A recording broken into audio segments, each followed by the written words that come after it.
না। বলে আপনার শরীর এত সুন্দর কিন্তু সামান্যতম ছোট্ট ছোট্ট দাগ আমি দেখতে পাই। আর আল্লাহর রাসূল ফরমান, খাদিজা গো, কোনো আমার রোগ হইছে না, পচা জাতীয় কোনো রোগে আমারে শরীরের মধ্যে কষ্ট দিছে না। একমাত্র আমি কলিমার দাওয়াত দিতে গিয়া তাইফের জমিনে গেলাম, মক্কার বিভিন্ন প্রান্তে গেলাম। খাদিজা গো, কত পাথরের ইটা আমি নিজে খাইলাম। ওগো ফাতিমা, পাথরের ইটা খাইছি, বালির মধ্যে ফেলাইয়া পর্যন্ত আমার টানিছন গো খাদিজা।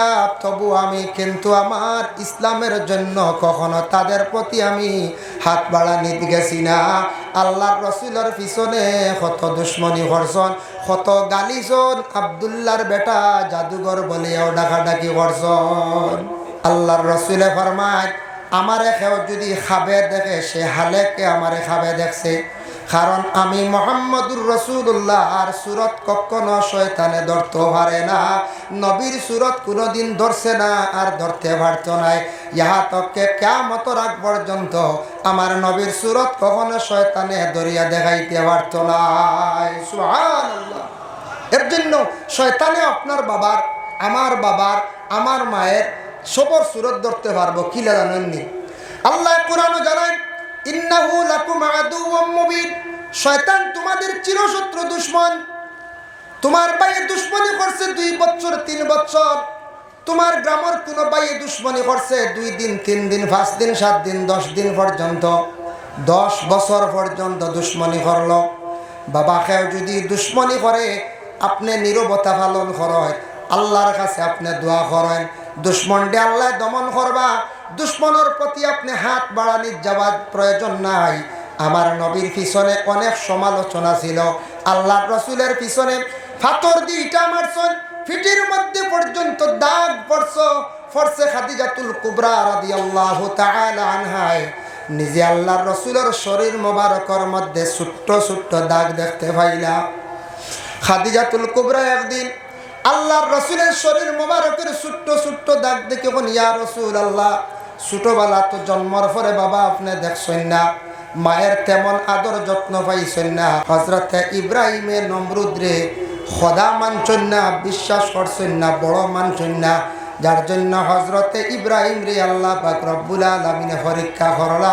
যে পরীক্ষার মধ্যে তেন কামিয়াবি হাসিল করছেন, তানরে আগুনে বিলকুল জ্বালাইতে পারছে না। এক আল্লাহ বলিয়া বিশ্বাস করলা, ফয়লাও তানে পরীক্ষা পাইল না। খেয়াল করছেন মাত বুঝা যায় না, এটা পরীক্ষা।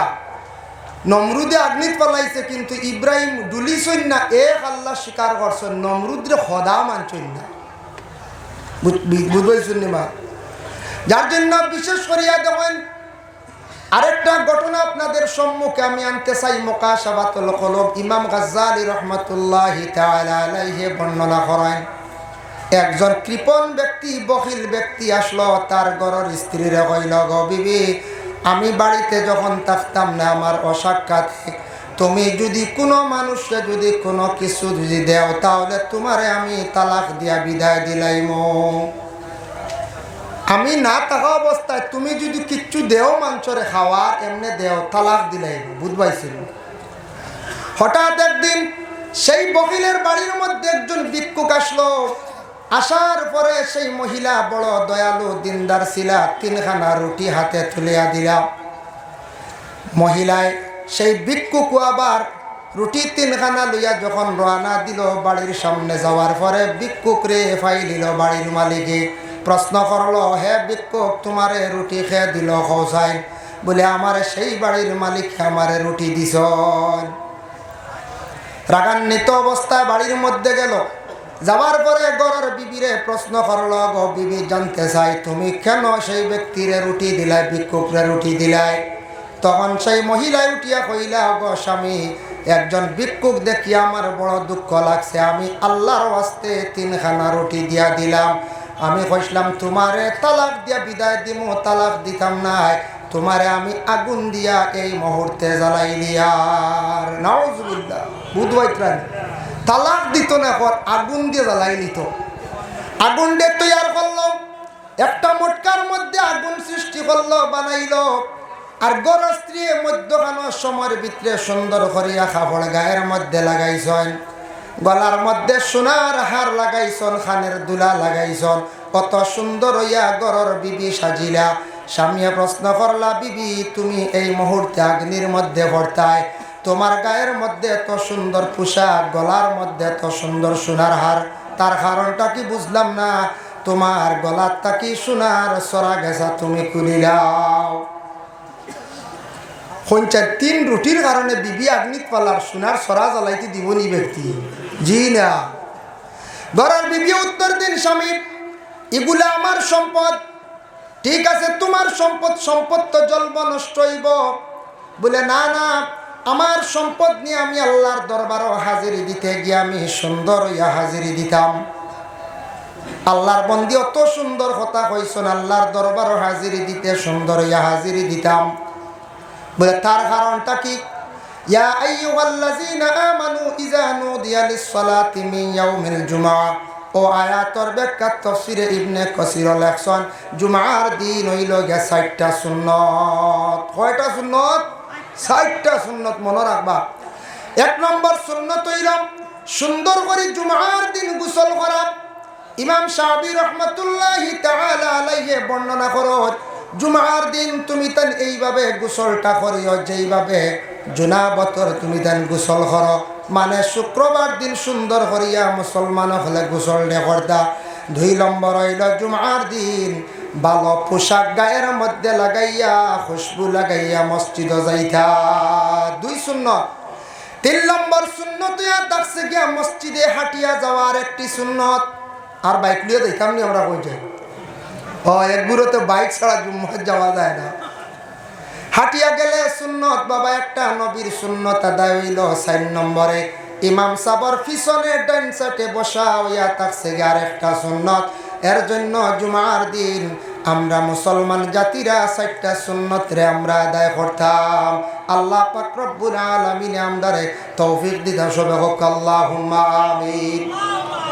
জুমার দিন সুন্দরী আমরা সাজিয়া মসজিদের মধ্যে আমরা যাইতাম। দয়া ঈদের দিন আমরা সুন্দর আমরা সাজিয়া যাই, কিন্তু শুক্রবার দিন সুন্দর কাপড়, পরিষ্কার পরিচ্ছন্নতার কাপড় লাগাই আমরা মসজিদের মধ্যে বাবা আমরা যাই না। আমরা ওই আল্লাহর দরবারে হাজিরি দিতে গিয়া সুন্দর পোশাক লাগাই আল্লাহর দরবারে হাজিরি দিতাম। আজ তাকি দেখো 3-4 মাস পূর্বে সনাতন ধর্মের একটা উৎসব গেল, দুর্গা পূজা। এই বছর আমার চক্ষুর সামনে পড়লো যে দেখলাম ইয়ং জেনারেশনের ছেলেরা, তারা দেখলাম পূজার মণ্ডপে বিভিন্ন জায়গায় গেল গায়ের মধ্যে পাঞ্জাবি পরিধান করা। কিন্তু দুঃখ লাগে আমাদের মুসলমান সমাজের যুবক ভাই যারা, এরা পাঞ্জাবি পরিধান করেন না। সমাজ কম বাইরে শুক্রবার দিন জুমার দিন একটা পাঞ্জাবি পরিধান করেন। এটা নবীজির সুন্নতি লেবাস। পাঞ্জাবি গায়ের মধ্যে লাগাইলে আপনার মিয়া সাবখেও হইতো নাই। এই সুন্দর একটা সুন্নতি লেবাস লাগাইয়া সেটা পরিধান করিয়া মসজিদে যায়। বাবা লক্ষ্য করেন, আজ থেকে 1500 বছর পূর্বে আল্লাহর রসুল, এমন সায়েন্টিক্স, এমন বিজ্ঞান, আল্লাহর রসুল ছিল রসুল্লাহ এমন একটা ইউনিফর্ম বাহির করিয়া রাখিয়া গেছেন জমিন। আপনি যদি প্রশাসনের যেটা লেবাস আছে, খাকি যে ড্রেস যেটা আছে পুলিশের, এটা যদি গায়ের মধ্যে লাগান তাহলে আপনি আইনত দণ্ডনীয়। ফারবানি খেয়ে একটা খাকি ড্রেস লাগাইয়া রাস্তা বাই যাইতা, পুলিশের ধরব, আটক করব। ম্যাজিস্ট্রেটের যে ইউনিফর্ম লাগাইতে পারবানি বলে জিনা, কিন্তু এমন ড্রেস, এমন একটা ইউনিফর্ম আল্লাহর রসুলে বাহির করিয়া গেছেন যেটা গোটা বিশ্বের মানব জাতিরা সেটা ইউজ করতে পারে, পরিধান করতে পারে। ভারতের প্রধানমন্ত্রী হোক না কেন, ভারতের মধ্যে আসামের মুখ্যমন্ত্রী যেই আছেন, বড় বড় পলিটিক্যাল লাইনে যারা আছেন সবাই কিন্তু পাঞ্জাবি পরিধান করেন। তবে যদিও এটা লম্বা নাই, সুন্নতি তরিকার নাই, তবে এটা পাঞ্জাবি একটু বাট্টি হিসাবে সবাই পাঞ্জাবি পরিধান করেন। এটা কাপড় গায়ের মধ্যে লাগানির পরে একটা মানুষের সম্মান মর্যাদা আল্লাহ জমিনে বাড়াইয়া দেন। সুবহানাল্লাহ। এটা লাগানির পর একটা সুন্দর লাগিল না না? তাই মহিলা কইছেন, আমি আল্লাহর দরবারে হাজিরি দিতে গিয়া সুন্দরভাবে আল্লাহর দরবারে হাজিরি দিতাম। যখন স্বামী আদেশ করছেন তখন সেই মহিলা অগ্নির মধ্যে গিয়া হাজিরি দিছেন। তখন স্বামী একটা ডাক্কন দিয়ে ডাকি লাইছেন, তান ধারণা আমার ঘরের বিবি জলিয়া সারহার একদিন গেল, 2 দিন গেল, 3 দিন হই গেল। আল্লাহর বান্দা কইল, দেখিছেন আমার বিবি তো জ্বলিয়া শেষ, সোনাগুলা গিয়ে মটকার মধ্যে আগ্নি পাওয়া যায়নি। সোনার লুবে গেছি গিয়া যেমনি ডাক্কন সরাইছে, সরানি মাত্র দেখে এই মহিলা হুবহু জিন্দা, শরীরের কাপড় জ্বলছে না, মহিলাও জ্বলছেন না, মরছেন না। সুবহানাল্লাহ। লাভ দিয়ে পিছন দিকে সরছে, সরা মাত্র ঘরের বিবিরে কইল, বিবি জীবনে একটা ভুল কাম করি লাইছি, আপনার সঙ্গে বুঝতাম পারলাম না, আগুনে তোমার শরীরের কাপড় জ্বালাইল না, তুমিও জ্বললাই না, মরলাই না। তার কারণটা কি? ঘরের বিবি জানাইলা, স্বামী গো আপনি আল্লাহর কাছে মাফ চাইন, বহুত বড় একটা ভুল করছেন আপনি। জানিয়া রাখন যে আল্লাহরে রাজি করি লাইছি, যে এক আল্লাহ বলিয়া বিশ্বাস করছে, এই বন্দারে আল্লাহ কোনোদিন আগুন দি জ্বালাইতো না। সুবহানাল্লাহ। কি বুঝবাইতানি আল্লাহর বান্দি কতটুক পরহেজগার, কতটুক মানে শক্ত ইমান, যে এক আল্লাহ বলিয়া বিশ্বাস করছে, এই আল্লাহর বান্দারে কোনো একদিন আল্লাহ আগুন দি জ্বালাইতো না। হযরত ইব্রাহিম আলাইহিস সালাতু ওয়াস সালাম বহু বছর বিবাহের পর হয়ে গেল, বিবি সায়রার নিয়া কোনো সন্তান আদি নাই।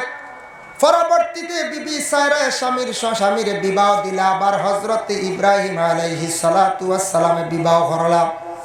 প্রথম স্ত্রী বিবি সায়রার শাড়ি দিছেননি ভুলে না। আমাদের দেশে ইলা অনেক মহিলা আছেন স্বামীর ঘরে থাকা অবস্থায় সন্তান আদি নাই, আল্লাহ খেয়ার সন্তান না দিয়ে বাবা পরীক্ষা করেন। 8 বছর 10 বছর এইভাবে বর্তমানে চলের, কিন্তু প্রথম স্বামী একটা পদক্ষেপ নেন, প্রথম স্ত্রীরে সরাইয়া দ্বিতীয় আরেকজন স্ত্রী ঘরের মধ্যে আনেন। হযরতে ইব্রাহিমে বিবি সায়রার ঘরের মধ্যে রাখছেন। সায়রায় কইছ, নগ স্বামী আরেকটি বিবাহ করেন। বিবি হাজেরার যেই সময় বিবাহ করলা, বিবি হাজেরায় গর্ভ ধারণ করছেন, পেটে সন্তান থাকা অবস্থায় বিবি সায়রা তখন আল্লাহর কাছে কসম খাইছেন, যত সময় পর্যন্ত বিবি হাজেরার শরীরের মধ্যে আমি দাগ লাগাইছি না, অত সময় পর্যন্ত আমি সায়রা দম লইতাম নাই। তার কসম খাইলিছেন দাগ লাগাইতাম, বুঝবেন? কারণ একটা সতিয়ালা জিদ থাকে না, 2 মহিলা এক ঘরে থাকলে একটা সতিয়ালা জিদ আসেন না আসে। যখন হযরতে ইব্রাহিমের ঘরে সন্তান জন্মগ্রহণ করলা, হযরতে ইসমাঈল আলাইহিস সালাতু ওয়াস সালাম, তারপরে দেখা যায় বিবি সায়রা আবার গর্ভধারণ করে লইলা। তান গর্তা কি পরবর্তীতে একাধারে 2 জন সন্তান জন্মগ্রহণ করলা। একজন হইলা হযরতে ইসহাক, আর একজন হইলা ইয়াকুব আলাইহিস সালাতু ওয়াস সালাম।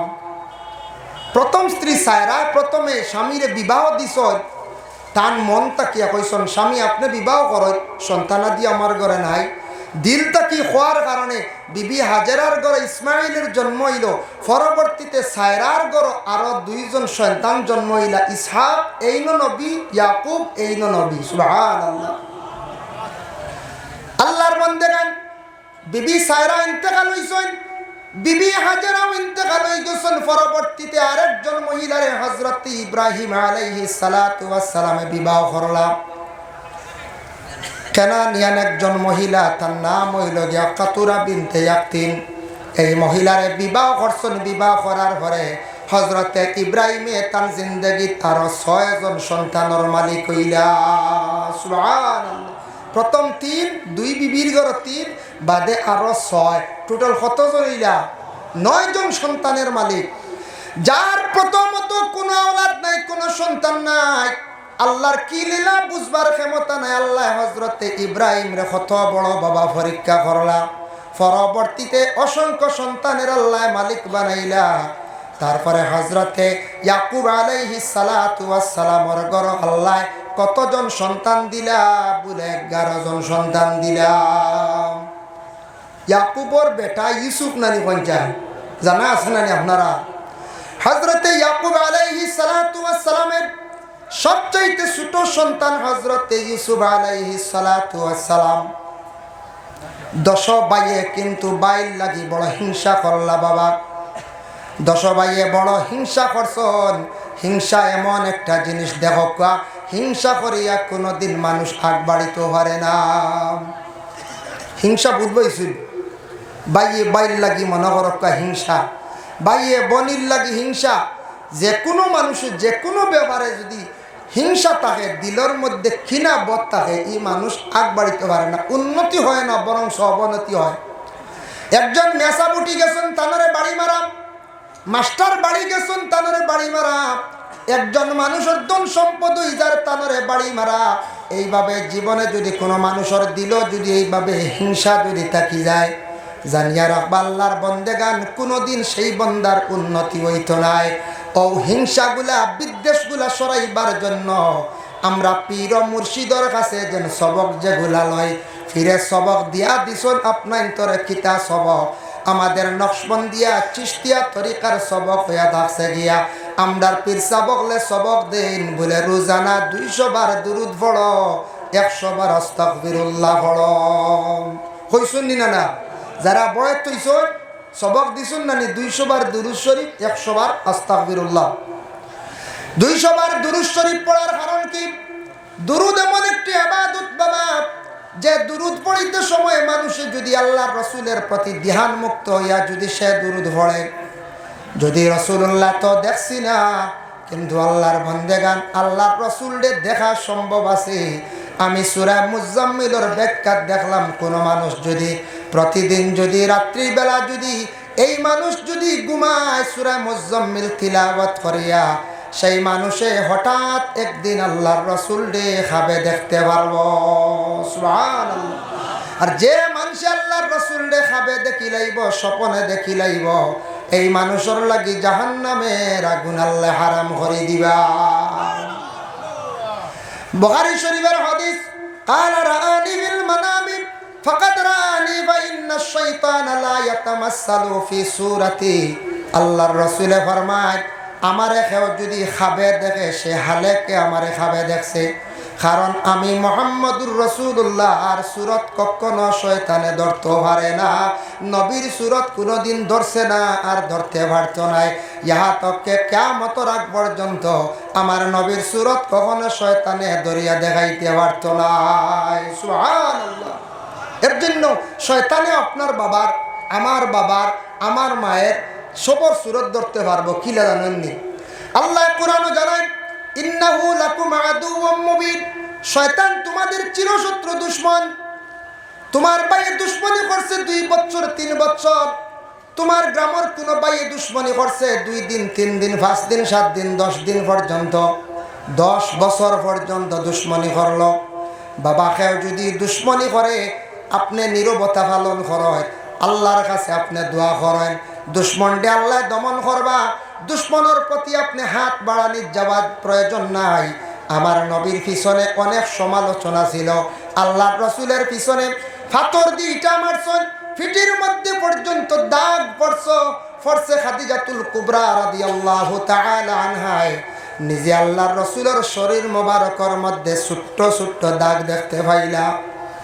খাদিজাতুল কুবরা একদিন আল্লাহর রসুলের শরীর মোবারকের ছোট্ট ছোট্ট দাগ দেখে কোন, ইয়া রাসূলুল্লাহ, ছোটবেলা তো জন্মর পরে বাবা আপনি দেখছেন না, মায়ের তেমন আদর যত্ন পাইছেন না, ছোটবেলা কোনো ছোট ধরনের রোগ হইছিল নি, ফুট খাওয়ালি কোনো ফসা রোগ হইছিল নি? বলে না। বলে আপনার শরীর এত সুন্দর, কিন্তু সামান্যতম ছোট্ট ছোট্ট দাগ আমি দেখতে পাই। আর আল্লাহর রসুলে ফরমান, খাদিজা গো, কোনো আমার রোগ হইছে না, ফসা জাতীয় কোনো রোগে আমার শরীরের মধ্যে কষ্ট দিছে না, একমাত্র আমি কলিমার দাওয়াত দিতে গিয়া তাইফের জমিনে গেলাম, মক্কার বিভিন্ন প্রান্তে গেলাম, খাদিজা গো, কত পাথরের ইটা আমি নিজে খাইলাম। ওগো ফাতিমা, পাথরের ইটা খাইছি, বালির মধ্যে ফেলাইয়া পর্যন্ত আমার টানিছন গো খাদিজা, তবু আমি কিন্তু আমার ইসলামের জন্য কখনো তাদের প্রতি আমি হাত বাড়ানি গেছি না। আল্লাহর রসুলের পিছনে কত দুশ্মনী করছন, কত গালিছন, আব্দুল্লাহর বেটা জাদুঘর বলিয়াও ডাকাডাকি করছন। যার জন্য দুশ্মনী যদি করে সবর করেন। আমি হাদিসের সামান্য একটি ইবারত পড়িছিলাম, আল্লাহর রাসূলের হাদিস, আস-সাবরু নিসফুল ঈমান।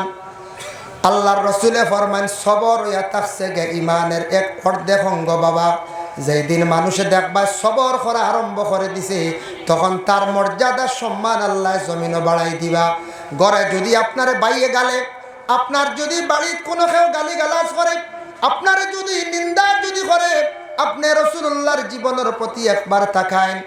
আল্লাহর রাসূল ডে নিয়ে কত সমালোচনা করছেন বাবা, যার জন্য আপনার জীবনে সবর খরচ, আল্লাহর দরবারে দোয়া খরচ, দুশ্মন ধ্বংস হইব, আপনার কেউ কোনো কিচ্ছু করতে পারত না। যার জন্য বাবা জানিয়া রাখেন, আমি যেন খোয়াত আসলাম দুরুদ শরীফ 200 বার পড়ার কথা, আমরার পীর ও মুর্শিদে যেন তরিকতর সবক দেন 200 বার দুরুদ শরীফ পড়ার জন্য, 100 বার আস্তাগফিরুল্লাহ। যত বেশি করিয়া দুরুদ পড়িবা তত বেশি রাসূলুল্লাহর প্রতি আপনার মহব্বত হইব, আল্লাহর রাসূলের প্রতি দিলি মহব্বত বাড়িব। আর দুরুদ ইবাদত গ্যারান্টি আল্লাহ কবুল করেন, অন্য ইবাদতের মধ্যে সেইভাবে কোনো গ্যারান্টি নাই। 2 নম্বরে যাদের সবক দিছেন আস্তাগফিরুল্লাহ 100 বার, দিনে রাইতে 24টা ঘন্টার ভিতরে যে কোনো সময়ে পীর মুর্শিদের সবকের উপর নির্ভরশীল তখন বাবা, গাড়িতে হোক হাঁটিয়া হোক আস্তাগফিরুল্লাহ যেটা আছে, তওবা যেটা আছে, ওটা করার চেষ্টা করেন। যত বেশি করিয়া নবীর উম্মতরা তওবা করবা তত তাদের দিল নরম হইব, গুনাহও আল্লাহ মাফ দিবা, সুবহানাল্লাহ। তারপরে হইল জিকির, দমর জিকির। আমরা চিশতিয়া তরিকার বুজুর্গ হলে দমর জিকির যেটা আছে সেটারে আস্তে আস্তে পড়ার জন্য আদেশ দেন। জিব্বা তাবু তালুর মধ্যে লাগাইয়া শ্বাস টান দিতে লা ইলাহা ছাড়তে ইল্লাল্লাহ। কোন পীর মুর্শিদ হলে আবার নফিস বাতর জিকির না দিয়া শ্বাস টান দিতে লা আল্লাহ ছাড়তে আবার হু, এইভাবে আবার তরিকার পীর মুর্শিদ হলে কি করেন, আবার জিকিরের আদেশ দেন। আল্লাহর জিকির এমন এক জিকির, যে জিকিরের দ্বারা মানুষের কলব ফর্সা হয়, যে জিকিরের দ্বারা মানুষের দিলের জঙ্গার ছুটে, যে জিকিরের দ্বারা মানুষের হার্ট বড় মজবুত হয়, যে জিকিরের দ্বারা হিংসা বিদ্বেষ সম্পূর্ণ দূর হয়ে যায়, মানুষের দিলের যে কলবর যে বেমার যেটা আছে সেটা সরি যায়। যেই দিন মানুষের কলবর বেমার কমি যাইব, সব মানুষরে বালা চৌকে মানুষে দেখব। একদিন আল্লাহর রাসূলের কাছে 3 জন ব্যক্তি আসিয়া কইলা, একজনে আল্লাহর রাসূলের কাছে একটা কথা উপস্থাপন করছেন। একজন এখন ইয়া রাসূলুল্লাহ, দুনিয়ার সব মানুষ বেঈমান। নবীজি ফরমায় আমিন। ইলা আমরা কই নানি আস্তা দুনিয়ার মানুষ সারা বেঈমান হয়ে গেছে, কই না না কোন সময় কইলা। নবীজি ফরমায় আমিন। আরেকজন ব্যক্তি এখন ইয়া রাসূলুল্লাহ, দুনিয়ার জমিনে মানুষ অর্ধেক বেঈমান অর্ধেক ইমানদার। নবীজি ফরমায় আমিন বলে হা। আর একজনে ফরমান ইয়া রাসূলুল্লাহ, সারা দুনিয়ার মানুষ ইমানদার, আমি একজন হইলাম গে বেঈমান। 3 ব্যক্তি 3টা কথা রাসূলুল্লাহর কাছে জানাইয়া চলিয়া গেলাম। কিছুক্ষণ পরে সাহাবায়ে কেরামরা প্রশ্ন করেন, ইয়া রাসূলুল্লাহ, জানতে চাই 3 ব্যক্তির 3টা কথারে আপনি সমর্থন করছেন, তার কারণটা কি একটু জানতে চাই। আল্লাহর রাসূল ফরমান, ও সাহাবীরা শুনো, প্রথম যে ব্যক্তি সেই ব্যক্তি কইছে সারা দুনিয়ার মানুষ বেঈমান, তার ভিতরে সামান্যতম ঈমান নাই, এর কারণে সারা মানুষ সে দেখে বেঈমান। বুঝছেন নি কথাটা? তার ভিতরে কোনো ইমান নাই, গতিকে সারারে দেখরা বেঈমান। খালা চশমা লাগাইলে আস্তা দুনিয়া আন্দার দেখা যায় না, না কই খালা চশমা লাগাইলে, খালা মাঝে মাঝে লাগাই না নি, আস্তা দুনিয়া আন্দার দেখবা, এতে দুনিয়ার কোনো দুষ নি কোন যায় না, দুষ তো আমার চশমা। এখন আমি কইতাম না আস্তা দুনিয়া খালা হয়ে গেছে, বেমার হইলে গেল, যখন বেমার হয়ে যাব, কলব যখন বেমার আই যাব, দেখবো আমি যখন বুড়া হয়ে যাব, বাধ্য হয়ে যাব, সারা মানুষ বাদ দেখব। নবীজি ফরমান, যে ব্যক্তি হইছে অর্ধেক ইমানদার অর্ধেক বেঈমান, তার ভিতরে ইমান অর্ধেক আছে, অর্ধেক ইমান কমি আছে। আর যেই ব্যক্তি হইছে সারা ইমানদার সে বেঈমান, এই ব্যক্তি মুকম্মল ইমানওয়ালা, সেই ব্যক্তি সঠিক ইমানদার। সুবহানাল্লাহ। যার জন্য বাবা দুনিয়ার জমিনে আমরা সব সময় নিজে নিজে ছোট মনে করতাম, আমি সাধারণ মনে করতাম, আমি সবটাকে গুনাহগার মনে করতাম। আমাদের ইলমে তাসাউফের একটা সবক আছে, মানুষ সব সময় নিজে ছোট ইয়া থাকতো। দেখো আজাজিল ফেরেশতা কইলা, আনা খায়রুম মিনহু খালাকতানি মিন নারিন ওয়া খালাকতাহু মিন তিন। আমারে আল্লাহ আগুন দিয়ে বানাইছে, আগুন উপরের দিকে উঠে, আর মাটি দিয়ে বানাইছেন, মাটির দলা ছাড়লে নিচের দিকে পড়ে। আমার আগুন দিয়ে বানাইছেন, আমি আগুনের তৈরি, আমার পাওয়ার বেশ, মাটির নিচে থাকে, মাটি হইল গিয়ে আগুন থাকি দুর্বল, আমি মাটির কাছে কখনো মাথা নত করবো না। সেই আজাজিল ফরিস্তায় ফকর করার কারণে, তকব্বুরি দিলের মধ্যে আনার কারণে আজাজিল ফরিস্তা হয়ে গিয়া পৌঁছিলা বাবা আল্লাহর যাতে কোরআনের মধ্যে ঘোষণা করেন, ইন্নাল্লাহা লা ইউহিব্বু কুল্লা মুখতালিন ফাখুর। ফখর করনেওয়ালা যারা আছেন দুনিয়ার জমিনের মধ্যে, তাদের দিয়ে আল্লাহ পাক রব্বুল আলামিনে কি করেন না, পছন্দ করেন না। উপমহাদেশের মধ্যে যত আউলিয়া কেরাম হল আছেন, আমরা যারা জীবিত তরিকতর মধ্যে সবক সালাইত্রা দিত্রা বয়ত করাইত্রা, এরা যারারে বিশেষ করিয়া দালাইলুল খায়রাত ফড়িবার লাগে ইজাজত দিছেন।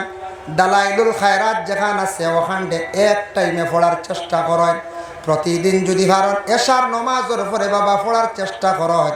দালাইলুল খায়রাত প্রতিদিন যে একটা হজব পড়িবা, পড়তে সময় যদি ফারন সময়ে মানে আসমাউল হুসনা আসমাউন নবী পড়িবা, আর যদি ফারন না তাহলে প্রতিদিন আপনি একটা হজব আদায় করিয়া আপনি 7 দিনে সবক ফুরাইবা। হিজবুল বাহার যেটা আবুল হাসান শাহজলি রহমতুল্লাহি তাআলা আলাইহি লেখা, সেটা সব পীরসা বকলে সবরে সেটা ইজাজত দিন না। হিজবুল বাহার যাদের রে ইজাজত দিছেন ফড়কা, যদি এটা টাইম করিলেই বা সকালে পড়ার লাগিয়া, যদি ফারন সকালে পড়িবা, ফারন নাতে বিকালে পড়িবা, তবে এটা আপনার যে কোনো একটা টাইম নির্ধারিত পড়ার চেষ্টা করবা। টাইমে পড়াটার সবচাইতে মানে ফজিলত বেশ। আল্লাহর বন্দেগানের জন্য বিশেষ করিয়া হিজবুল বাহার যে কিতাব যেটা আছে, যাদের ইজাজত দিছেন, এটা পড়া বেশ গ্যাপ দিবা না, ক্ষতি আছে। কয়েকদিন পড়িয়া মানুষে যদি একবারে ছাড়ি দিয়ে অবহেলা করে, বড় ধরনের বিপদগ্রস্ত হইতে পারে, সে ক্ষতিগ্রস্ত হইতে পারে। এর লাগি হিজবুল বাহার সবে পাইতা না, সবর ইজাজত পীরসা বকলে দিতা না। যারারে দিলেইছ হিজবুল বাহার, ইকান একটু খেয়াল করি পড়িবা, ইকান গ্যাপ দিন না, জানি গ্যাপ দিলে ক্ষতি করব। আমার পীর মুর্শিদ সাহেব কিবলা উজানডির কাছে একদিন গিয়া কইলাম, সাহেব দালাইলুল খায়রাত মাঝে মাঝে ছুটি যায়, বেড়া লাগি যায়। সাহেবে উঠিয়া কইলা বলে হবা ইকান গ্যাপ দিও না, দালাইলুল খায়রাতর কথা কইলা বলে ইকানে ঠান্ডা করতো, গরম খান্ডে ওখানে ঠান্ডা করতো। কুনি এক মাত দিয়ে বুঝাইছন, সবে হয়তো না বুঝতে পারেন। এর অর্থ হইল গরম যেখান ফড়িত্রা ওখানে লেবেল দিয়ে ঠান্ডা করিয়া যাইতো, এওখানেও তুমি তেন ফড়ার মধ্যে কেউ গ্যাপ দিবাই না। যার কারণে বিশেষ করিয়া আল্লাহর বন্দেগান যারা যে সবকের মধ্যে আসুন, সবকটা চালাইবার চেষ্টা করুন। আর পীর ও মুর্শিদর বাড়ির মধ্যে সময় বিশেষ বা যোগাযোগ রাখবা। কেউ যদি খাবে দেখুন আপনার পীর সাহেব মারা গেছ, জলদি করে পীর সাহেবর বাড়িতে আইবা। উজানটি সাহেব আখতা দেখছুন মরি গেছুন, সকালে উঠে ফল লাগাইবার আনি সাহেব জিতা আসুন না, ফল লাগাইবার আনি আপনারা খাবে দেখছুন। এখন খাবে তো গুয়াহাটি তো যাওয়া যায় না, দিল্লি তো যাওয়া যায়, তবে খাপ ফলে খাবে দেখছেন ফির মারা গেছেন। এর অর্থ ইয়া থাকছে গিয়া আপনার ফিরের সবক আপনি চালাইত্রা না, আপনার সবক মরি গেছে গিয়া। আর যদি দেখেন আপনার পীর জিন্দা আসন, খাবে দেখছেন, অতএব বা বিশেষ করিয়া পীর সাহেব আপনার খাবে দেখছেন, আপনার বাড়িতে আইসন, বালা এটার তাবির আপনি ফিরের কাছে যান, খাবের কথা তুলিয়া ধরেন।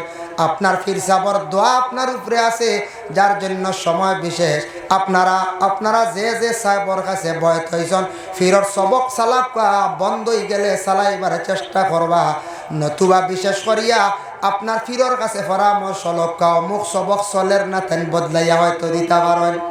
নতুবা বিশেষ করিয়া সবক তাম্ম হয়ে গেছে, পুরো হয়ে গেছে, আপনি সবক ডুলাইন, আপনি সবকটা ডুলাইবার লাগে চেষ্টা করেন। দিনে দিনে আরো কিছু আগে দি সবক যাইবার লাগে আপনি চেষ্টা করেন। আল্লাহর বন্দেগান, আমার কোয়ার উদ্দেশ্য হইল কি, আল্লাহ ইব্রাহিম আলাইহিস সালাতু ওয়াস সালাম রে আল্লাহ পরীক্ষা করছেন। হযরত ইউসুফ আলাইহিস সালাতু ওয়াস সালাম রে আল্লাহ এত বড় বড় পরীক্ষা করলা। হযরত ইউসুফ আলাইহিস সালাতু ওয়াস সালাম রে 10 ভাইয়ে নিয়া কুয়ার মধ্যে ফালাইছন। ই কুয়াই গো কতখান গভীরতা আসলো, কিতাব লেখা দেখলাম জখিরা মালুমাত, সেই কিতাব লেখছন 70 গজ গভীর কুয়া আসলো। কত গজ? 70 গজ। ই কুয়াকে কুদিসল যখন সাদ্দাদে লড়াই করার সময় সাদ্দাদে কুয়াটা কুদিয়া রাখলো। ও দশ বাইয়ে নিয়া কি করছন? বাইরে কুয়ার মধ্যে নিয়া ফালাই দিলাম। খেনে ফালাইছ? বাবা বেশি ছোট বাইরে মায়া করেন, আমরা বড় ভাই তোর মায়া করেন না, ছোট ভাই মারি লিখাম। বাবা কিতাব দেখিয়া দুঃখ লাগছে, যাই সময় কুয়ার মধ্যে ফালাইতে সময় একবারে ইট্টা মারি ফালাইছেন না। কিতাব লেখা ইট্টা মারি ফালাইছেন না, তারা রশির সিস্টেম করিয়া তারা ইউসুফ নবীর কুয়ার মধ্যে ফালাইছে। ও সময় শরীর তাকি তারা কাপড় খুলে ইউসুফ নবী খান দিয়া কইলা, ও ভাইয়ান তোমরা আমারে কুয়ার মধ্যে ফালাইতে রে। ও ভাইয়ান ঠিক আছে, তবে আমারে পর্দার হালত খান্তা রাখো, তোমরা আমারে উলঙ্গ অবস্থায় তোমরা আমারে পানির মধ্যে ফালাইও না, কুয়ার মধ্যে ফালাইও না রে ভাই। বলে না না, তোমারে ফালাইতে হইলে ই অবস্থায় ফালাইতে লাগবো, তোমার কাপড় কুলিয়া রাখতে লাগবো। তারা শরীরের কাপড় কুলিয়া বাইয়ান টেনি লাগিয়া উলঙ্গ অবস্থায় ইউসুফ নবীরে কুয়ার মধ্যে ফালাইলাম। যখন ছাড়ছন, ছাড়ার লগে লগে কুয়ার মধ্যখানে একটা তবকা আছে, মানে সুরঙ্গ আছে, জেলা কয়লা কাটন মেঘালয় আমরা বাইয়ানতে কইতে পারবা। মধ্যখানত কলা কাটি নিচে দিয়ে কাটিং করিয়া ভাতারে ফাটিয়া যায়, যায়নি না না বলা সিস্টেম। হজরতে ইউসুফ আলাইহিস সালাতু ওয়াস সালাম রে আল্লাহ জিব্রাইল দে ফাটাইলা, ও জিব্রাইল তুমি জান্নাত থেকে একটা পোশাক লইয়া যাও। হোকা সুবহানাল্লাহ। ও জিব্রাইল জান্নাত থেকে একটা তুমি পোশাক নিয়ে যাও, আর সেই পোশাক নিয়ে আমার ইউসুফের গায়ের মধ্যে লাগাও, আর আমার ইউসুফ রে তুমি কি করো? তুমি হেফাজত করো। আল্লাহর বন্দেগান হজরতে ইউসুফ আলাইহিস সালাতু ওয়াস সালাম তারা ধারণা করছে কুয়ার নিচে গেছন গিয়া মধ্যখান জিব্রাইল ইউসুফ রে মানে খুলে লই লিলা। সুবহান আল্লাহর কি এত দয়া বমায়া। হযরত ইউসুফ নবী রে হযরতে জিব্রাইলে যখন মুআল্লাক অবস্থায় রাখছেন, বনিজর মধ্যে কাফেলার মধ্যে একজন ব্যক্তি যারা পাইলা, এর মধ্যে একজন ব্যক্তি নিয়ে মিশরের আজিজ বাদশার কাছে 22 দিরহম টাকার মধ্যে বিক্রি করিলাইল। মিশরের বাদশা লালন পালন করলা, পরবর্তীতে জুলাইখার জাপটের মধ্যে পড়লা। আবার জুলাইখা চক্রান্ত করিয়া হযরতে ইউসুফ নবীরে জেলখানার মধ্যে ঢুকাইল। 7 বছর পর্যন্ত তাই জেল খাটিলা। যদি হক পথে জেল খাটন দরজা বুলন্দ। সাব কিবলা ফুলতলি রহমতুল্লাহি তাআলা আলাইহি বাংলাদেশের সরকারের একটি খতার অমান্য খসলা বলে সেটা আমার ইসলাম ধর্মে কখনো মানিয়া নেয় না, এটা আমি কখনো মানতাম পারতাম না। আমি যেহেতু মুসলমান, সরকারে যখন জেলের মধ্যে ঢুকাই দিল, জেল তাকি তাকি সাব কিবলা ফুলতলি মুনতাকাবু সিয়র একটা কিতাব তাই নিজে লেখছেন। সাব কিবলা ফুলতলি আল্লাহর ওয়ালি, বিখ্যাত ওয়ালি, উপমহাদেশের মধ্যে একজন চিহ্নিত ওয়ালি, যে ওয়ালির বাড়িতে প্রতি বছর বাবা 15 জানুয়ারি বিরাট আকারে একটি সালে সব মহফিল আয়োজন হয়। যেই সালে সব মহফিলের মধ্যে কয়েক লক্ষ মানুষের সমাগম হইয়া থাকে।